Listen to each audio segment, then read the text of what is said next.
Assalamualaikum warahmatullahi wabarakatuh. Salam sejahtera untuk kita semua. Salam kebajikan, namo buddhaya. Sahabat rukun yang mulia, selamat datang di podcast kerukunan Forum Kerukunan Umat Beragama FKUB Provinsi Sulawesi Selatan sebagai media yang menghadirkan berbagai ragam perbincangan tentang keberagaman, kemerdekaan, dan perdamaian bagi seluruh rakyat Indonesia. Kali ini kita akan membahas sebuah tema yang menarik dalam perspektif agama yang ada di Indonesia atau di negara yang kita cintai ini, yaitu kemerdekaan dalam perspektif Buddha, jalan damai menuju Indonesia harmonis. Telah hadir bersama kita Bapak Roy Ruslim, Wakil Ketua Perhimpunan Umat Buddha Sulawesi Selatan. Apa kabar Pak Roy? Ya, baik. Terima kasih Pak. Baik, sehat.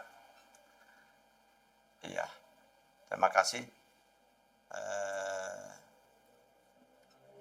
Bagaimana dengan pandangan Buddha terhadap nilai-nilai kemerdekaan, khususnya bagi agama Buddha itu sendiri? Ya. Terima kasih Pak. Jadi setiap tahun kita pasti merayakan Hari Kemerdekaan Republik Indonesia yang jatuh pada tanggal 17 Agustus dan tidak lama lagi tahun 2026 ini seluruh Indonesia menyambut gembira dengan penuh sukacita kemerdekaan yang dimiliki, yang diraih oleh para pejuang 81 tahun yang lalu. Dan tentu ini sangat bermakna dalam kemerdekaan suatu bangsa. Nah, di dalam perspektif agama Buddha, kemerdekaan itu adalah suatu kemerdekaan yang hakiki, yang sangat mendalam dalam hal ini bahwa kemerdekaan yang harus dimiliki seorang umat Buddha adalah kemerdekaan yang dapat menaklukkan dirinya sendiri. Jadi bukan menaklukkan ribuan musuh, ribuan orang. Sang Buddha mengatakan itu bukan pejuang yang sejati, tetapi pejuang sejati, penakluk sejati adalah yang dapat menaklukkan dirinya sendiri. Apa yang harus ditaklukkan di dalam diri kita sendiri sehingga kemerdekaan betul-betul dapat dimiliki oleh seorang umat Buddha adalah dia merdeka dari bahasa palinya adalah loba, dosa, dan moha, yaitu keserakahan, kebencian, dan kebodohan batin. Nah, inilah yang harus mereka merdekakan di dalam dirinya sendiri. Karena loba, dosa, dan moha, kebencian, keserakahan dan kebodohan itu bukan muncul dari luar dirinya, tetapi muncul dari dirinya sendiri, seperti karat yang muncul dari besi itu sendiri dan menghancurkan besi itu sendiri. Jadi kalau loba, dosa, dan moha ini, keserakahan, kebencian, dan kebodohan ini tidak dapat ditaklukkan oleh umat manusia, maka dia akan menghancurkan orang itu sendiri. Nah, jadi misalnya keserakahan, loba ya, jika dia tidak bisa menanggulanginya dengan baik, tidak bisa memiliki kesadaran untuk dia bisa meminimalkan, maka dia akan melakukan suatu perbuatan jahat ya.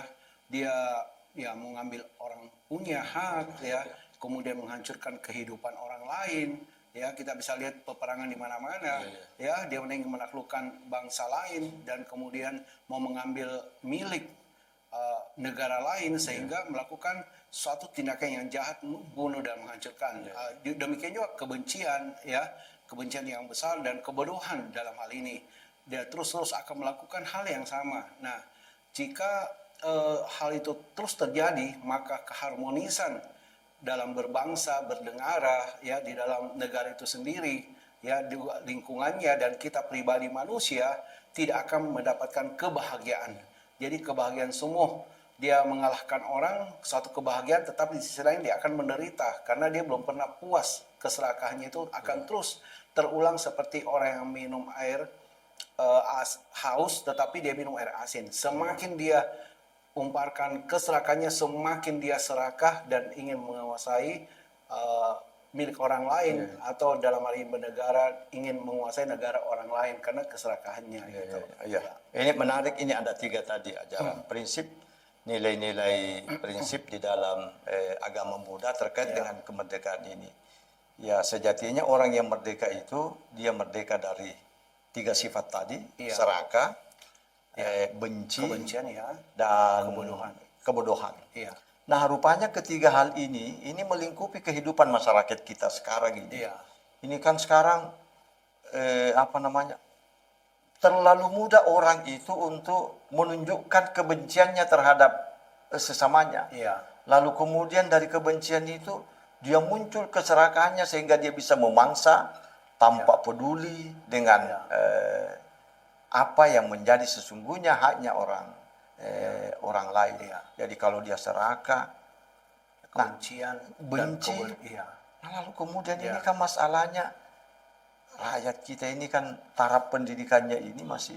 Jadi orang bisa serakah itu mungkin karena apakah orang yang serakah itu hanya semata karena dia bodoh? Atau jangan-jangan ini orang yang notabene sebenarnya pendidikannya tinggi, tidak dalam kategori bodoh, tetapi justru dia lebih serakah. Bagaimana kira-kira ini Pak Roy melihatnya ini? Bagus. Jadi dalam ini Sang Buddha menjelaskan moha itu dalam bahasa Palinya artinya kebodohan. Kebodohan dalam hal ini adalah kebodohan batin. Batin. Jadi dia bisa pintar matematika, fisika, dia memiliki gelar sampai 3-4 gelar gitu ya, sekolah di luar negeri dan sebagainya, tetapi dia ini adalah kebodohan batin, batinnya yang bodoh. Jadi tidak bisa membedakan yang mana benar, yang mana yang salah, yang benar dianggap salah, yang salah dianggap benar. Jadi dia lakukan itu dianggap benar gitu ya, dia melakukan korupsi dan sebagainya, dia dianggap itu sah-sah saja gitu ya, sesuai dengan mungkin aturan-aturan atau tidak diketahui, selama tidak diketahui dia serakah, dia melakukan suatu tindak kejahatan. Nah, tetapi ini namanya kebodohan batin. Nah, kebodohan batin inilah yang menimbulkan keserakahan dan kebencian itu yang 2 di atasnya itu. Nah, jangan-jangan Pak Roy ini sebenarnya perilaku mudah mengambil hak orang lain. Taruh misalnya seperti yang Pak Roy tadi, perilaku korup ini, ini kan berarti batinnya ini tidak bersih ini. Sehingga dengan benar. Jadi di dalam Buddhis yang saya katakan tadi awal, yaitu menaklukkan diri sendiri adalah suatu penakluk sejati. Sang Buddha katakan itu. Jadi dulu itu di keluar kata-kata ini, dulu ada satu kaisar Asoka, hobinya suka berperang. Jadi dia suka menaklukkan. Pokoknya dia ada satu negara yang tidak tunduk dengan dia dan dia suka karena dia ingin memperbesar dia punya dia punya kekuasaan, maka dia akan menyerangnya. Dia taklukkan satu persatu termasuk juga Asoka ini termasuk raja yang terbesar dia punya kawasan pemerintahannya. Nah, suatu saat, dan itu sudah ada di sejarah dan pernah difilmkan. Jadi suatu saat dia di satu negara yang sudah ditaklukkan, dia hanya mau ingin selama ini ditaklukkan sudahlah, dilapor gitu Jadi suatu saat dia turun, dia dengan kudanya dia meninjau tempat yang barusan ditaklukkan oleh tentaranya. Nah, waktu dia melihat di sana, dia baru kaget luar biasa bahwa dia punya tentara sangat bengis sekali, sangat penuh kebencian dia membunuh dan sebagainya, merampas perempuan, kemudian dia menarik anak-anak dia bunuh dan sebagainya. Kemudian dia jalan-jalan, dia lihat ada seorang tentara musuhnya ini minta minum dia lihat, wah ini kasihan sekali. Dia mengambil airnya, terus dia memberikan. Waktu dia memberikan airnya ini, musuhnya yang sudah sekarat itu, begitu dia melihat Manongga itu adalah Asoka, dia tidak pingin itu air yang dia berikan, dia buang saja, dan dia lebih saya mati demi untuk menerima bantuan dari seorang musuh saya yang membunuh begitu banyak dari tangan orang yang sangat biadab begitu. Jadi dia kaget sekali, wah berarti selama ini tidak ada gunanya saya menaklukkan ribuan orang. Saya dicaci maki oleh itu, dan memang betul saya tidak bisa taklukkan diri saya sendiri. musuh saya tidak bisa saya bisa taklukkan gitu ya, yang ada dalam diri saya. Kemudian dia berkuda, pedangnya yang itu dia buang ke dasar jurang, dan dia kembali ke dia punya istana, dan dia mengatakan mulai saat ini kita berhenti untuk berperang. Saya akan berhenti berperang. Dan kemudian dia punya anak kan banyak ya. Dia mengutus 4 penjuru untuk membabarkan ajaran Buddha gitu. Nah, Sang Buddha mengatakan, dan kejadian ini Sang Buddha mengatakan bahwa menaklukkan ribuan orang itu bukan penakluk sejati. Menaklukkan diri sendiri adalah penakluk sejati. Dan kemudian lalu bagaimana menaklukkan diri kita sendiri? Yaitu meditasi. Bawana dalam bahasa Pali. Jadi meditasi ini sebenarnya ya bukan hanya milik agama Buddha ya. Semua orang, karena yang diolah adalah pikiran. Nah, pada saat kita meditasi, kita akan timbul kesadaran, perhatian. Kita lihat hati kita yang begitu kotor ya, yang begitu penuh dengan dendam, marah ya, kebencian gitu ya, dan ingin menang sendiri. Kita akan melihat batin kita, dan berlahan-lahan kita akan punya kesadaran. Jadi besok-besok kita misalnya mau mencuri ya, melakukan kejahatan, ada yang mengatakan stop. Itu bukan hakmu.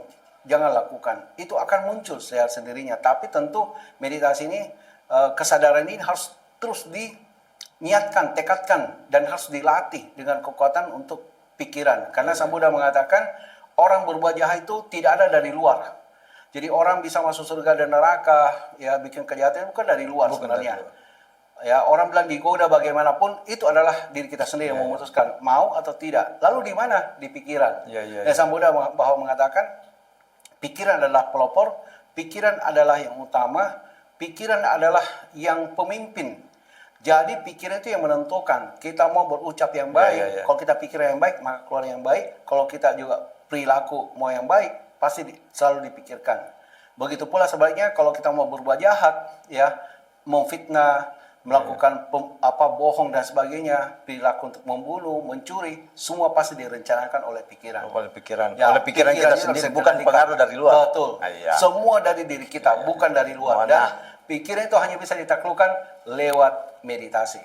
Tidak ada sesuatu yang bisa mengendalikan pikiran kita, termasuk makanan dan sebagainya, tidak bisa. Hanya lewat meditasi. Sahabat rukun, menarik sekali nih perbincangan kita hari ini dengan Pak Roy terkait dengan kemerdekaan. Ada satu yang menarik tadi soal kebencian.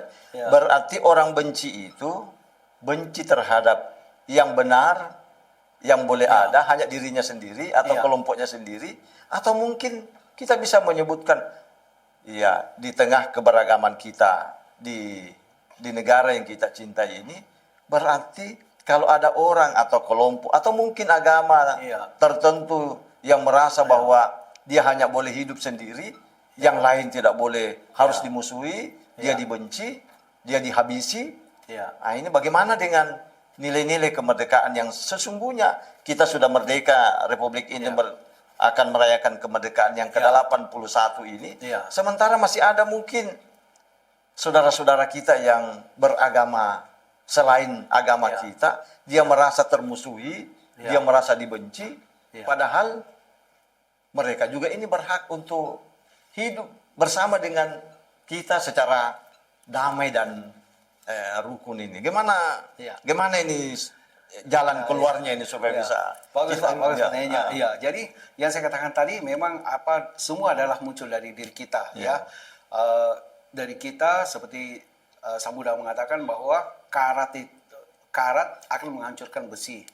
Jadi besi itu karat itu sendiri munculnya dari besi dan akan menghancurkan besi itu sendiri. Nah, selama orang tidak menyadari itu yaitu loba, dosa dan moha bahwa ada di dalam dirinya, tidak menyadari. Dalam Buddhis itu namanya sati.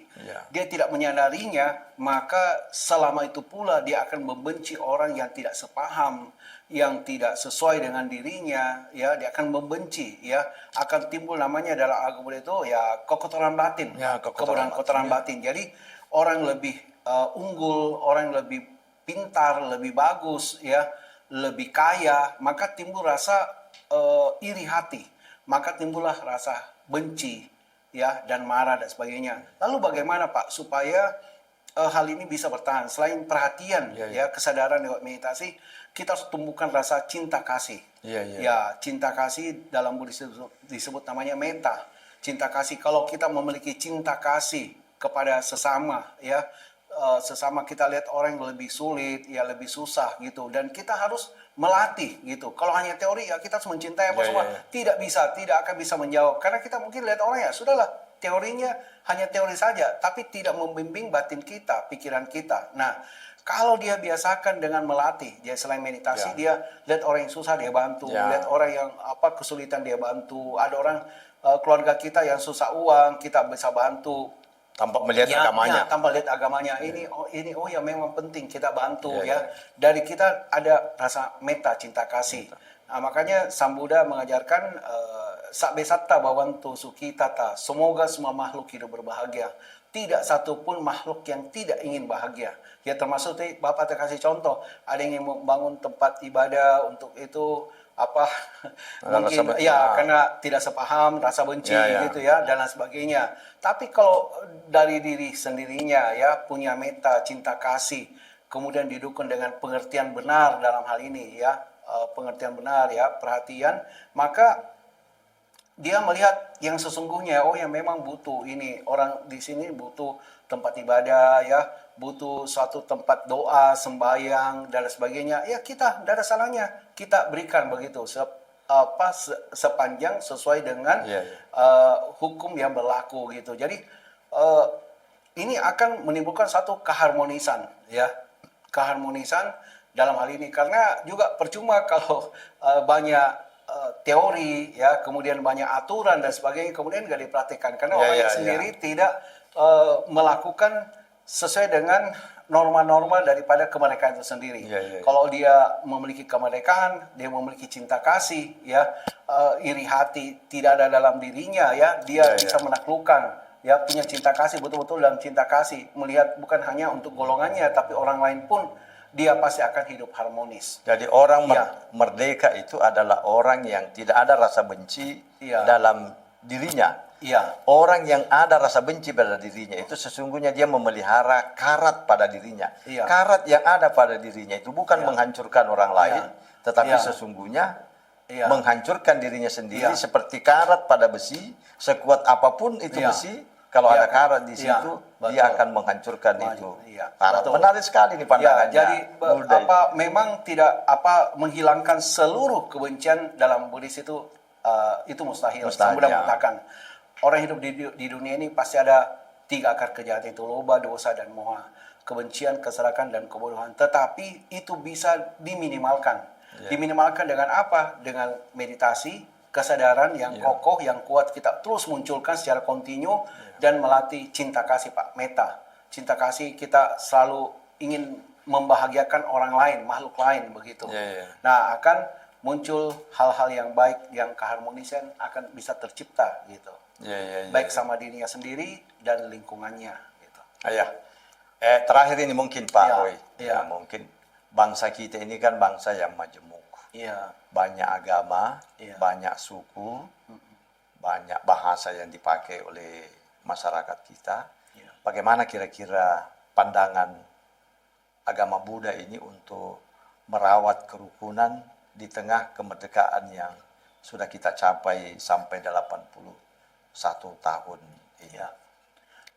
Jadi dalam hal ini tentu untuk merawat itu memang butuh suatu tekad secara berkesinambungan, suatu pengertian kesinambungan. Karena kenapa? Ini harus dipelihara terus sampai generasi ke depan gitu ya. Dari kalau kita punya dari kita punya nenek moyang dari kita punya itu bangsa kita terus terkadang sampai saat ini, dan kita inginkan ini akan terus berlanjut. Nah, jadi yang paling itu seperti ada dulu makanya Soekarno ya, pendiri kita Bhinneka Tunggal Ika, kita berbeda-beda tetapi bisa bersatu gitu ya. Kemudian kita bisa mengusir bangsa penjajah itu karena persatuan kita tanpa melihat siapapun itu agamanya golongannya rasnya dan sebagainya. Ini satu pembuktian. Nah, untuk itu yang dipelihara tentu harus adalah toleransi saling menghargai, saling menghormati. Kalau hal itu kita bisa pelihara dengan baik, ya toleransi ini, saling menghargai, saling bisa menerima perbedaan gitu ya, uh, didasari dengan uh, mengetahui kemerdekaan setiap orang, ya, bahwa kita nggak bisa, perbedaan itu nggak bisa menimbulkan kebencian, kebodohan dan keserakahan, ya, maka akan tercipta satu keharmonisan, dan ini akan menjadi suatu kita ya negara yang kuat nantinya. Jadi apa yang perlu dilakukan ini Pak Roy untuk merawat itu tadi kerukunan itu? Ini kan kalau kita tidak saling menyapa, saling bertemu, satu dengan yang lain, tidak saling mengenal, ini kan sulit rasanya ini terawat. Kerukunan, karena kebenaran itu akan ada pada masing-masing orang, merasa dirinya paling benar, orang lain itu salah. Padahal kalau ini bisa kita pertemukan, ya kalau duduk bersama. Mungkin ini paling terakhir sekali ini ya. Terima kasih nih Pak Roy Roslim atas kehadirannya di podcast Kerukunan FKUB Provinsi Sulawesi Selatan.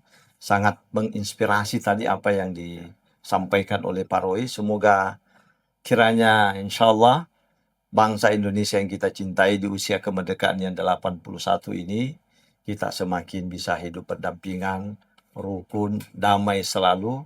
Dengan kerukunan dan kedamaian ini, bangsa ini tentu bisa lebih hadir, mensejahterakan, membahagiakan seluruh komponen anak bangsa. Saya Hasid Hasan Palogai. Sekali lagi terima kasih Pak Roy atas kehadirannya di podcast Kerukunan FKUB Sulawesi Selatan ini. Semoga insya Allah pasti ada manfaatnya dan dirasakan oleh saudara-saudara kita, apapun agamanya, khususnya kita di Sulawesi Selatan. Terima kasih. Assalamualaikum warahmatullahi wabarakatuh. Salam sejahtera untuk kita semua. Salam kebajikan. Namo Buddhaya. Sadhu, sadhu, sadhu.